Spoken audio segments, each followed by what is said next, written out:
এই যে সারি সারি গাছ দেখে কি লোভ হচ্ছে মনে? এত সুন্দর গাছ, এত সুন্দর পরিবেশ। হ্যাঁ, আমারও হয়েছিল, এই জন্য আমি চলে গিয়েছিলাম এই পার্কে। আমার বাসা থেকে খুব বেশি দূরে নয়। যাওয়ার পরে তো গিয়ে একদম মানে চোখ ধাঁধানো অবস্থা। রাস্তাগুলো পার্কের রং বেরঙের বেলুন দিয়ে সাজানো হয়েছিল, মানে আমরা তো মানে এরকম ভাবিও নাই যে এত সুন্দর হবে জায়গাটা। তো গিয়ে তো দেখলাম যে আসলেই না, পরিবেশটা অনেক সুন্দর। এটা হচ্ছে আপনার সেন্ট্রাল পার্টে। এখানে একটা টাওয়ার আছে, টাওয়ারটাতে উপরে ওঠা ওঠা যায়। উপরে উঠে এখানকার পার্কের ভিউ নেওয়া যায়। তো আমরা ভাবলাম যে চলে যাই উপরে।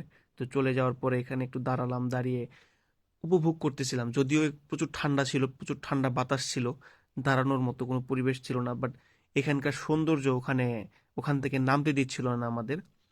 ঠান্ডাকে উপেক্ষা করে আমরা ওখানে পরিবেশটা উপভোগ করলাম, কিছু ভিডিওস করলাম, কিছু ছবি নিলাম। দুইজন গিয়েছিলাম আমরা, দুই বন্ধু গিয়ে এরপর আমরা একটু ছবি টবি তুললাম। আর সবচেয়ে মজার বিষয় হচ্ছে সেদিন কোনো মানুষ ছিল না, যার কারণে আমরা নিজের মতো করে আর কি এনজয় করতে পারছি। এখানে দূরবীন ছিল, দূরবীন দিয়ে দূরের জিনিসগুলো দেখছিলাম আমরা।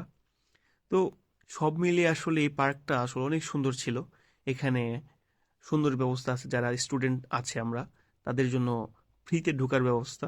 বাট আনফরচুনেটলি আমরা এই সুবিধাটার কথা পরে জানছি, যখন টিকিট কেটে ফেলছি। এরপরে দেখি আসলে এরকম একটা ছিল, আমাদের জন্য সার্ভিস ছিল, বাট আমরা জানতাম না। যাই হোক, পার্কের ভিতরটা আসলে একটু ঘুরলাম, ঘুরে টাকা উসুল করতেছিলাম।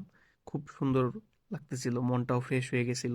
এরপর আস্তে আস্তে সূর্যাস্ত হচ্ছিল। আমরাও মেঠো পথে চলে আসতেছিলাম গন্তব্যের দিকে। রাস্তাগুলো খুব সুন্দর, দেখেন খুব পরিষ্কার পরিচ্ছন্ন করে রাখছে তারা। অসম্ভব সুন্দর লাগতেছিল, তাই না? আমি জানি খুব সুন্দর জায়গা। আপনারা তো আসতে পারবেন না।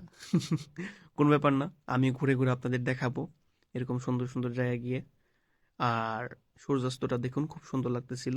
আর ভিডিওটা এই পর্যন্তই, ভালো থাকবেন। আসসালামু আলাইকুম।